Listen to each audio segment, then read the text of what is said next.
जय हिंद बच्चों, कैसे हो आप सब। उम्मीद करते हैं आप सब बिल्कुल ठीक ही होंगे। आज के इस वीडियो में हम विलोपन विधि द्वारा समीकरण को सॉल्व करना सीखेंगे। जैसे कि यहाँ पे देखिए मेरा समीकरण है 8x प्लस 5y बराबर 9 और दूसरा समीकरण है 3x प्लस 2y बराबर 4। तो सबसे पहले क्या करेंगे, हम इसको मान लेते हैं समीकरण फर्स्ट इस तरह से, और इसको मान लेना है समीकरण सेकंड। बिल्कुल अच्छे से समझने वाले हैं, आप ध्यान से वीडियो को देखिएगा। तो देखिए यहाँ पे क्या कह रहा है, नाम से स्पष्ट हो रहा है विलोपन विधि, मतलब हमको x या y टर्म को विलुप्त करना है।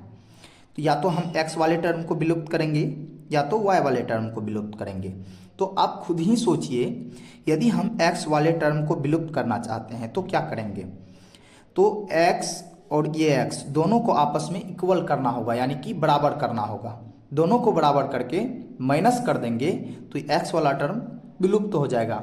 इसी को हम कहेंगे विलोपन विधि समीकरण। तो देखिए दोनों कैसे बराबर होगा।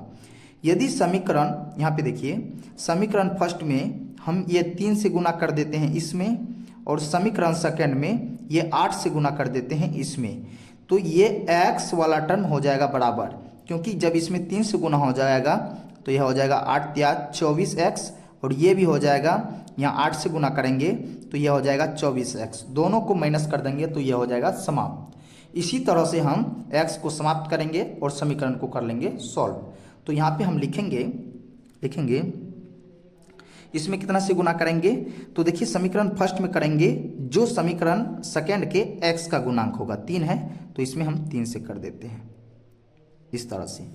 और देखिए समीकरण सेकंड में किससे कर देंगे, ये 8 से गुना कर देंगे इस तरह से, गुने 8। अब यहाँ पे हम लिख देंगे, क्या लिखेंगे, समीकरण क्या लिखेंगे, समीकरण फर्स्ट में 3 से तथा समीकरण सेकंड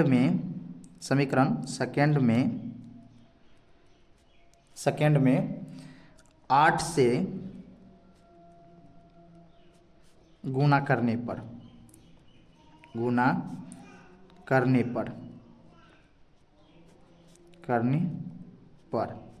अब यहाँ पे देखिए करते हैं गुना। 8 गुने 3 करेंगे, क्या हो जाएगा, 8 या 24 और x लगा हुआ है तो x, तो यह हो जाएगा मेरा 24x। ये पूरे टर्म में गुना करना है।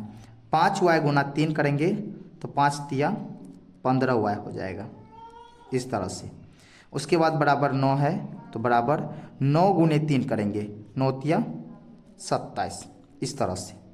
ये जो समीकरण बना नया समीकरण, इसका नाम दे देंगे समीकरण थर्ड। आप ध्यान से देखिएगा, बिल्कुल अच्छे से समझ में आने वाला है। अब ये जो समीकरण सेकंड है इसमें 8 से गुना करेंगे, 3 गुना 8 क्या हो जाएगा, 24 और ये x। देखिए यहाँ पे x वाला टर्म बराबर हो गया है। अब माइनस करेंगे तो x वाला टर्म समाप्त होगा।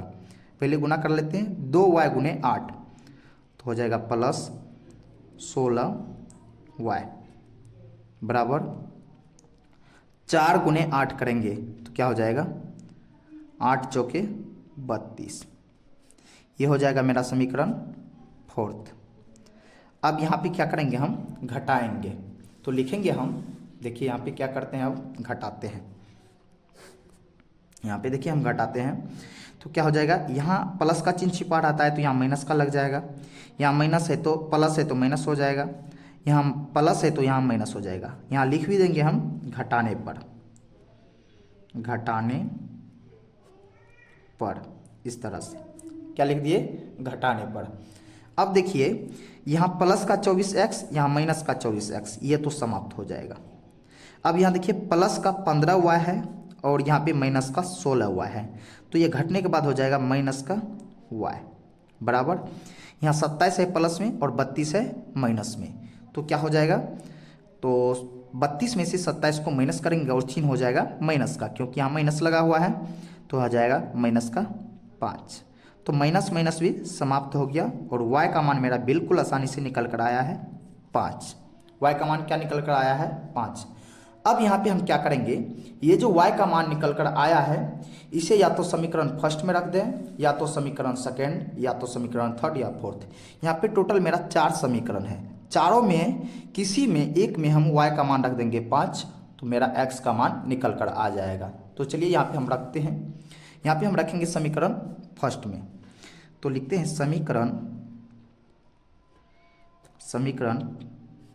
फर्स्ट में y बराबर 5 रखने पर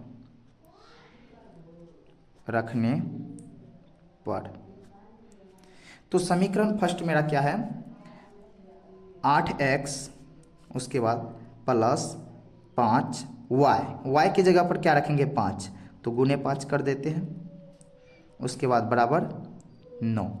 इस तरह से इसको करते हैं सॉल्व। क्या हो जाएगा, 8x प्लस 5 गुने 5 करेंगे तो क्या हो जाएगा 25 बराबर 9। अब देखिए आगे क्या करेंगे, ये प्लस का 25 बराबर के उस साइड जाएगा तो माइनस का 25 हो जाएगा।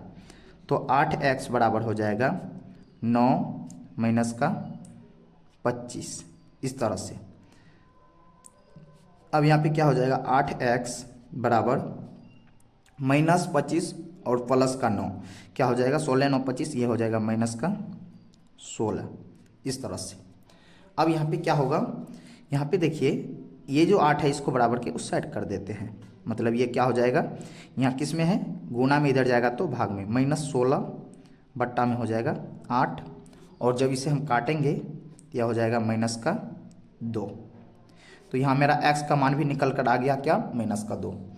y का मान मेरा निकला कितना, y बराबर निकला 5 और x बराबर कितना निकला 2। इस तरह से मेरा विलोपन विधि समीकरण बिल्कुल आसानी से सॉल्व हो जाता है। तो बच्चों उम्मीद करते हैं आपको ये समीकरण बिल्कुल अच्छे से समझ में आ गया होगा। मिलते हैं नेक्स्ट वीडियो में, तब तक के लिए जय हिंद।